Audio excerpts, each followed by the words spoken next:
Así tu esclavo como tu esclava que tuvieres, serán de las gentes que están en vuestro alrededor. De ellos podréis comprar esclavos y esclavas.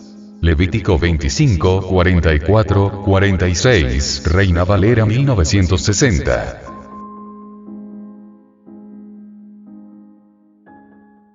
Bienvenidos a Mundo de los No Muertos. El artículo expuesto a continuación es del 2001, pero eso no significa que los cristianos de hoy no piensen de ese modo. De hecho, todavía hay cristianos que siguen en su cuéntico de hadas y princesas, creyendo que los pueblos que no eran pertenecientes al cristianismo aceptaron esta religión sectaria por las buenas y que los cristianos, como son los ositos cariñosos, fueron las víctimas. Según los líderes protestantes del siglo XVI, la evangelización de los indígenas y negros era inútil y hasta prohibida por Dios. Ellos pensaban que solo los europeos eran verdaderos cristianos, solo la Iglesia Católica quería entregarlos el regalo de la fe. Opino como usted. Esto es más falso. Se les olvida decir que los españoles casi llegaron sin soldados y que sus fieles guerreros fueron los indios pacíficos que querían destruir a los indios sanguinarios que dominaban América y exigían sacrificios humanos. La victoria de Cortés sin los indios contra los aztecas que sacrificaban mensualmente a miles de personas de las tribus aledañas pacíficas nunca hubiera sido. El cristianismo era la única religión que ellos conocieron que no exigía sacrificio y se llegaba al cielo en base a las buenas obras.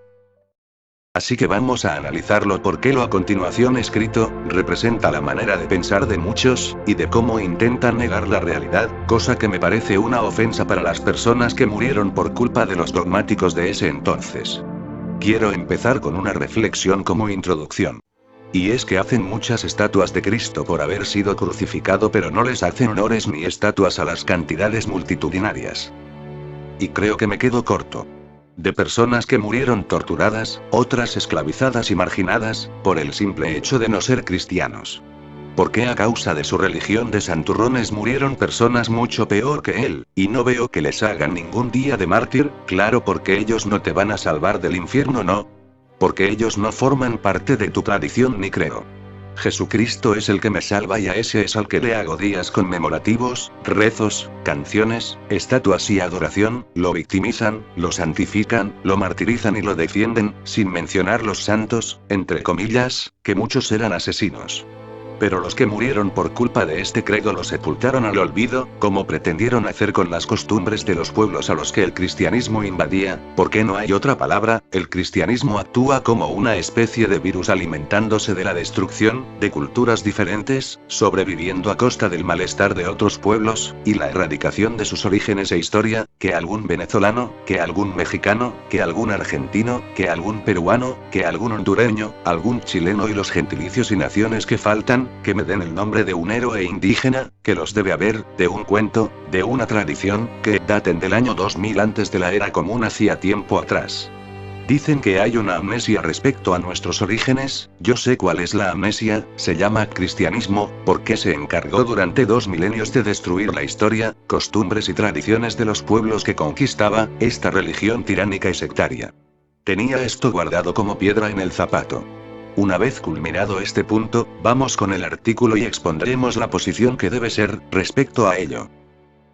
Los frailes que en el siglo XVI se encargaron de la evangelización de los pueblos indígenas de la Nueva España, proclamaron casi inmediatamente el éxito de su empresa cristianizadora. Los indígenas acudían en masa a las iglesias, se bautizaban con avidez y participaban con entusiasmo en las atractivas procesiones y misas organizadas por los religiosos. Además, con su trabajo se construyeron centenares de iglesias y monasterios que modificaron irreversiblemente el paisaje sagrado del país. Se lo digo con todo respeto al que escribió este artículo, pero no sea cara dura.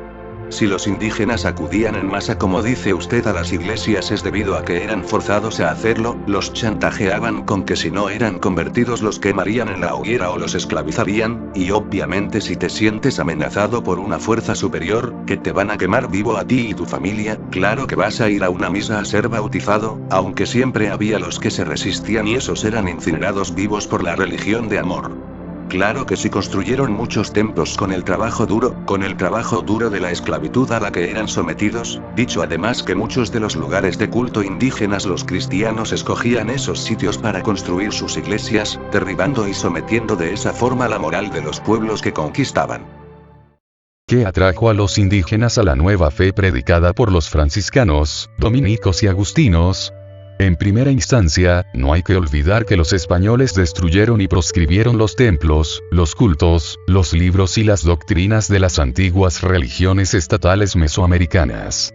Inhabilitaron de esta manera a las antiguas deidades tutelares, los dioses patronos que regían la vida ritual y política de los estados mesoamericanos y que definían su historia, su identidad y su fuerza, desde la fertilidad de su maíz hasta el poderío de sus ejércitos.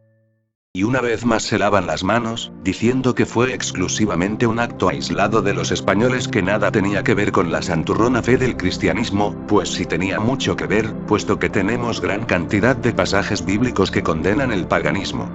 O dicho de otra forma, los dioses que no forman parte del cristianismo. En el período de la conquista cristiana en América estuvo involucrada la Inquisición, donde quemaban personas vivas, los torturaban o los esclavizaban, y todos sus actos los justificaban a través de la Biblia, así que no me vengan con el cuento de que son hechos aislados porque es totalmente irresponsable afirmar algo así. Es bueno que reconozcas que la destrucción de templos, libros, dioses, obras de arte y todo lo demás que conformaba la sociedad en general, de esos pueblos fue destruido, pero cometes un error. No solo los españoles de ese tiempo estuvieron involucrados sino los cristianos, porque las guerras que hacían las justificaban con la Biblia al igual que sus actos, por lo que, no fue responsabilidad meramente de los españoles sino del cristianismo. Pero esa persecución no basta para explicar por qué tantos aceptaron voluntariamente la predicación católica. En primer lugar, los mesoamericanos estuvieron dispuestos a conocer y adorar a los dioses cristianos, así concibieron la pléyade de santos, vírgenes y apóstoles que acompañaban a la Santísima Trinidad, porque sus religiones eran politeístas y tenían una larga tradición de aceptación de las divinidades de otros pueblos. Además, desconocían el principio de intolerancia constitutivo del catolicismo, la convicción de ser la única verdadera religión. Tienes razón, no bastó la persecución, bastó la destrucción y profanación de sus templos y lugares de culto, esclavización y genocidio. Estuvieron dispuestos a adoptar su fe, luego de que los masacraron y humillaron por no formar parte de su credo y porque los tenían acorralados. Y lo de que usted mismo escribe de que el cristianismo es la religión intolerante, no pretendo llevarle la contraria porque pienso exactamente lo mismo. La única religión verdadera no es una convicción, es una creencia basada en un libro antiguo, escrito por bárbaros expertos y muy letrados en manipulación. Por si esto no fuera suficiente, los nuevos dioses cristianos habían demostrado brutalmente su poder para los españoles tanto como para los indígenas. La conquista de los mexicas fue, sobre todo, la derrota de su temible dios guerrero, Huitzilopochtli, por el sanguinario Santiago Matamoros, santo patrono de los conquistadores. El que los indígenas hayan sido conquistados por los cristianos tiene más que ver con una cuestión de mayor fuerza tecnológica que con cuestiones divinas. Mientras que los indígenas tenían arcos y flechas, los españoles tenían cañones y pólvora. Mientras los indígenas tenían canoas, los españoles disponían de flotas de galeones artillados. No tiene nada que ver con algo de que si el dios cristiano es más poderoso, es más una cuestión de mayor poder armamentístico y tecnológico. Los cronistas cuentan que ya durante la guerra de conquista los tlaxcaltecas se acogían a la protección de Santiago Matamoros, y pronto hicieron lo mismo la mayoría de sus coterráneos, pues les convenía buscar el auxilio de las poderosas deidades de los españoles, para evitar el triste destino de los mexicas. Digamos que eso realmente fue así, que los indígenas empezaron a invocar a los santos del cristianismo. Eso no es razón suficiente que me explique a mí, por qué abandonarían sus otros dioses si eran politeístas. El politeísmo, para los que no saben, es el que adora diversa cantidad de dioses. Es absurdo decir que solamente por la guerra o invocar los santos del cristianismo para ganar, iban a abandonar sus dioses originales cuando estaban acostumbrados a adorar gran cantidad de dioses. Lo lógico sería que adoraran a estos santos y siguieran con la tradición de sus dioses indígenas, es lo lógico, pero no que, solo porque invocaron o usaron a los santos para ganar, por eso iban a dejar los cientos de años de creencias y rituales. Además de que, cosa que no mencionas en ningún lado, los cristianos les pedían en negociaciones a las tribus que peleaban contra los aztecas, que los ayudarían a vencerlos si se convertían al cristianismo. Este tipo de chantajes era usado por ellos. Este cálculo pragmático explica el rápido entusiasmo de los indígenas por las deidades católicas y marca claramente los límites de su conversión. Los indígenas adoptaron a los santos cristianos como sus nuevas deidades tutelares y los utilizaron, muchas veces, en contra del poder español e incluso de la Iglesia Católica. Los habitantes de Tlalmanalco sustituyeron a Tezcatlipoca por San Juan Bautista. Como dije anteriormente, los indígenas no se convirtieron por un tema de fe, esperanza, amor a Dios, redención, santidad y cuanta tontería se les ocurra a estas personas. Fue por un tema de supervivencia. El que no se convertía, tenía tres destinos: la hoguera, la muerte o la esclavitud, como la Trinidad del Espíritu Santo. Ya cuando tenían a los indígenas más controlados, un requisito para ser un hombre libre era convertirse al cristianismo. Así que era más supervivencia ante una religión gobernante, superior en tecnología y armamento, cruel y déspota, que un tema de amor a Dios y devoción eterna. En suma, el culto a los santos patronos, que conforma la columna vertebral de la religiosidad indocristiana, es una combinación característica de las complejas negociaciones culturales que han marcado la historia indígena tras la conquista. Por un lado, los santos continúan la tradición prehispánica de los dioses tutelares, pues cumplen el mismo papel de símbolo y encarnación de la identidad comunitaria, pero por el otro, su efectividad y su poder dependen precisamente del hecho de que son diferentes de los antiguos dioses, de que son extranjeros, güeros y poderosos, y por ello pueden dar a los indígenas algo del poder y la fuerza que perteneció a los conquistadores.